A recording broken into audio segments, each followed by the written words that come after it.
আসসালামু আলাইকুম। আপনাদের জন্য কম একটা রেসিপি নিয়েছি, লাল শাক দিয়ে চামচ দিয়া দিলাম।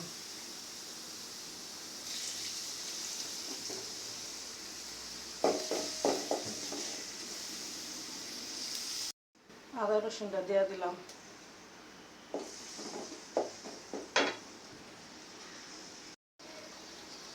লবণ, হলদের গুঁড়া, মরিচের গুঁড়া, ধনিয়ার গুঁড়া দিয়া দিলাম।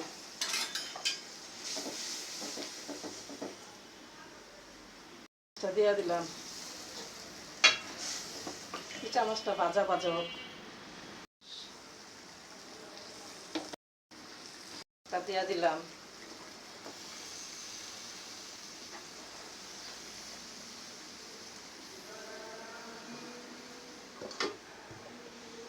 বেশি পানি দিতে হয় নাই, শাকের পানি উঠা পানি হয়ে গেছে, আর লাগবো না পানি, যেটা আছে এটা তো হয়ে যাবো। জিরা ফাঁকিটা দিয়ে দিলাম। শাক বেশি ডাইকা দিলে শাক সিদ্ধ হয়ে যায়, মজা লাগে না।